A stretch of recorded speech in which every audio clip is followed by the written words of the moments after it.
আমিও ব্যক্তিগতভাবে চাই এরকম একজন প্লেয়ার যার দেশের জন্য এত অর্জন রয়েছে, চাচ্ছেন সে ফেয়ারওয়েলটা পাক। এটা আমার যে যদি সুযোগ থাকে আমি যদি দেশে যেয়ে খেলতে পারি, মিরপুর টেস্ট হবে আমার জন্য লাস্ট, স্পেশালি টেস্ট ক্রিকেটে। কানপুর টেস্টের আগের দিন হঠাৎ করেই টেস্ট ও টি-20 থেকে অবসরের ঘোষণা দেন দেশ সেরা ক্রিকেটার সাকিব আল হাসান। 2006 সালে বাংলাদেশ দলে অভিষেকের পর থেকেই জাতীয় দলের অবিচ্ছেদ্য অংশ হয়ে ওঠেন সাকিব। দেশের ক্রিকেটের পোস্টার বয় 22 গজে ব্যাটে বলে জন্ম দিয়েছেন অজস্র রেকর্ডের। তবে রাজনীতির মাঠে এসেই ছন্দপতন। সরকার পরিবর্তনের পর মাঠের সাকিব হয়েছেন হত্যা মামলার আসামি।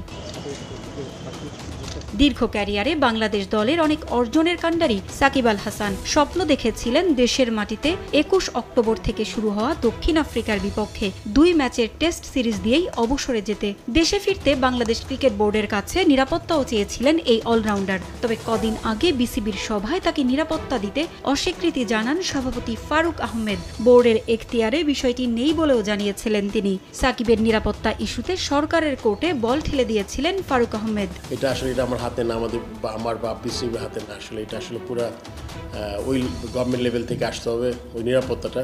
অনিশ্চয়তায় যখন দেশের মাটিতে সাকিবের অবসরের বিষয়টি, তখন এ বিষয়ে স্বস্তির খবর শোনালেন যুব ও ক্রীড়া উপদেষ্টা আসিফ মাহমুদ সজীব ভুঁইয়া। জানালেন সাকিবের মতো ক্রিকেটারের দেশের মাটিতে সুন্দরভাবে বিদায় হওয়া উচিত। দেখুন, আমাদের একজন খেলোয়াড়কে অবশ্যই আমরা সর্বোচ্চ নিরাপত্তা দিব এবং যে কোনো ধরনের অভিযোগ থাকলে সেটা তো আইনি বিষয়ে ভিন্ন সে বিষয়ে আমি কোনো মন্তব্য করতে পারি না। আইন মন্ত্রণালয় বিষয়ে একটা স্পষ্টতা দিয়েছে।